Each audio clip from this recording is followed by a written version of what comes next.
The Calamity War took place nearly 300 years ago and was a fierce conflict that almost led to the extinction of humanity at the hands of AI mobile armors. But thanks to Gjallarhorn and its development of the 72 Gundam frames, humanity was able to claw its way out of extinction and win the war. Here is every Gundam that we know about, starting with number 1. ASW G1 Gundam Bael was the first Gundam frame developed by Gjallarhorn. It was primarily white with blue highlights. It was piloted by Agnika Kairu and played an essential role in ending the conflict. It was said to be the strongest of the Gundam frames, and it was said to be peerless when piloted by Agnika. Its only armament was a pair of golden swords forged from rare metals. It has a pair of boosters on its back called energy wings that it uses to fly into battlefields and gives it a demonic presence. It became the figurehead of Gjallarhorn and a legendary mobile suit because it was able to bring the Calamity War to an end. It would eventually be stolen and used in a coup d'etat by McGillis Farid.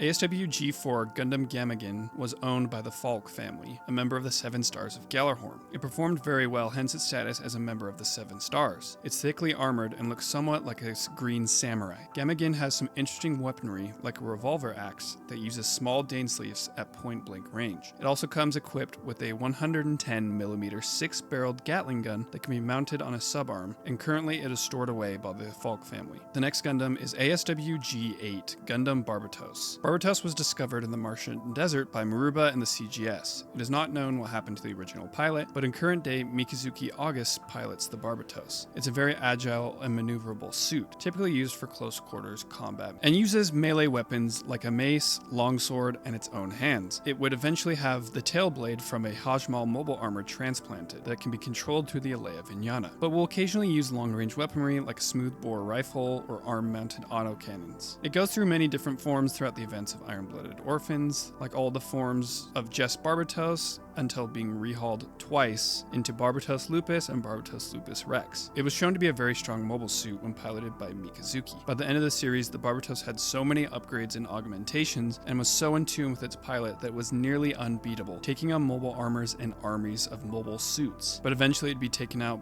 by an army as well as an orbital strike of Dainsleif projectiles. ASW G11 Gundam Gusion has gone through some drastic changes. When it first appeared in the show, it was wearing roadie armor and piloted by Kudel, but Akihiro Atlan would pilot it after. Tekiden, with the help of Teiwa's engineers, would peel that armor off and restore it close to its original form using Calamity War data into Gusion Rebate, but eventually be upgraded again into Gusion Full City Rebate. It was a very versatile mobile suit with long-range sniping capabilities as well as close-quarters combat capabilities. Its face is able to close into a high-vision sensor capable of long-distance sight, and it can use a railgun or 300mm smoothbore guns. Gusion is equipped with the Gusion axe and a large shield that doubles as a pair of scissors, able to cut enemy units in half for close quarters combat, as well as 2 subarms that assist in holding equipment. It was the number 2 to Barbatos in Tekiden and easily manhandled any suit it went up against, but it too would eventually fall to an army of mobile suits and a Dainsleif bombardment. The next Gundam is ASW G16 Gundam Zepar. Gundam Zepar was piloted by Embria Gusion, the first head of the Gusion family, primarily red with gold highlights. This Gundam has a high degree of mobility and uses large wing-like binder boosters to fly around the battlefield. Its only armaments are a sword forged from rare metals, similar to the Bael sword, and a shield forged from the same metal. It is mainly a close quarters combat fighter. ASW G29 Gundam Astaroth was owned by the Warren family. It's primarily red, and its main use is fast approach close quarters combat situations, using a shotgun as well as the Nano-Laminate Y sword that incorporates compressed Ahab particles into the blade that can cut through Nano-Laminate armor. It also has a flight form that allows sustained flight. It has 2 more forms that look entirely different, both having asymmetrical designs,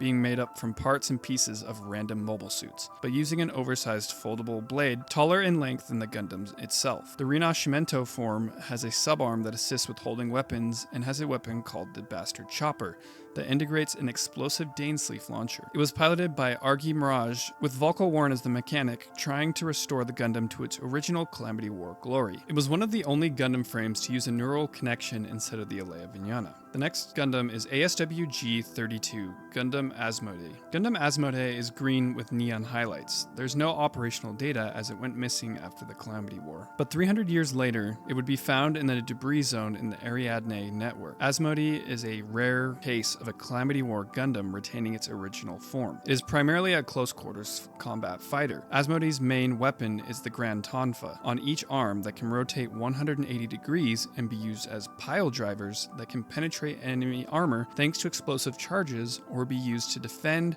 or swing at enemies. It also has leg-based attack strategies like claws on its feet that can be used to restrain enemies. It also has a javelin and many other ranged armaments. Currently is piloted by Renzi de Blisco. The next Gundam is ASWG-35, Gundam Marchosius. Was a Gundam intended to fight mobile armors on its own. This is thanks to the 4 binders on its body that each contain subarms capable of wielding short swords. It would overwhelm mobile armors with its speed and offensive capabilities. It would eventually be lost in the Calamity War, but it has 2 more forms and it is now named the Hajiraboshi after it was discovered in the Jupiter sphere and restored. Mostario Afam now pilots it, and it was initially equipped with lightweight armaments that would be easy to use for the young boy, like the Smart Mace and the Crab Claw Shield, a small shield with claw attachment to capture enemies and drill into them, but eventually be upgraded to lose a lot of its heavy armor so that it could wield stronger and heavier equipment like the massive cross mace. It had upgraded skirt boosters to provide faster flight, and wire anchors were added to latch onto enemies or points of maneuverability. The next Gundam is ASWG-47, Gundam Vaal. Gundam Vaal is a black mobile suit with pink highlights, and it was actually wearing a large portion of the Gundam Astaros armor. It is not known who the pilot originally was, but Rosario Leone would pilot it. It used a mining hammer that could do devastating blows as well as drills into enemies. A glaive taller in length than the mobile suit itself, and a small round shield. It would lose in battle to the Astaroth and would be stripped of its armor, and the Vaal would be retrofitted with new armor into the Vaal Yuhana, which is now blue with yellow highlights and wields a 220mm anti-material rifle, 4 mounted chainsaws, and a giant chopper axe. ASWG-48, Gundam Hagenti, was piloted by Angelica Elion, one of the original members of the 7 Stars. It is still managed and stored away by the Elion family today. It is mainly pink and white and has a somewhat feminine figure to it. Its main weaponry is 2 katanas that adorn its waist, that were specially forged and are heavier and stronger than they look. It also has a pair of razor-sharp fan blades that can be used as throwing blades with wire attachments. It was said that despite being small, it was able to mow down enemies on the battlefield. ASWG-54 Gundam Murmur. Gundam Murmur has the most unique and creative design of all the Gundam frames. It was first piloted by Maki Farid, one of the original members of the 7 Stars, being primarily off-white with gold highlights and a majestic appearance. Its main feature is the 6 giant surgical feathers that adorn its back. Each of the feathers are wire-guided and controlled using the Alea Vignana. They can extend far beyond the typical reach and can stab and slice enemies to pieces. They act similar to the Barbatos' tail whip. ASWG-56 Gundam Gremory was owned by the Nadira family. It is black and white with pink highlights. It's a high defensive mobile suit that wears a movable hood that is covered in nano-laminate coat, which is even stronger than nano-laminate armor. It has the highest defensive power of all the Gundam frames, allowing it to survive the Calamity War intact. Its main armament was the Battle Anchor, a massive anchor-shaped weapon that acts as a sledgehammer to crush enemies. Currently is piloted by Daira. ASWG-64 Gundam Flouros. It is unknown who Flouros' Calamity War pilot was. We do know that it was abandoned on a half-metal mine on Mars, close to a deactivated Hajmal mobile armor. Flouros had white armor with gold venting and blue highlights. It would be painted pink when Tekiden recovered it, and it would be piloted by Narvashina. Flouros was a transforming artillery mobile suit that can turn into a quadrupedal form used for heavy shelling, using the railguns that are mounted on its back. It is primarily used for long-range support, but does have some close quarters weapons like assault knives and shields on its wrists. It can also use Dainslift projectiles in its railguns for devastating attacks like the Super Galaxy Cannon. It would eventually be destroyed by a bombardment of Dainsleif itself. ASWG-66 Gundam Kamaras was originally piloted by Gargan Bodwin, the head of the Bodwin family. 300 years later, Gaileo Bodwin would take the Gundam Kamaras out of storage to fight Tekiden and its Gundam frames. The Kamaras was primarily purple and went through many forms, like the Trooper XKXK, Vidar, and the Kamaras Vidar. It's a fast mobile suit whose main fighting style consists of hitting and running, typically fighting with a lance and boosters, using its speed to destroy enemies. But it also uses swords, shields, and special weapons called the Burst Saber. Its latter 2 forms use a lot of leg-based fighting abilities, like the Vidar's Hunter's Edge,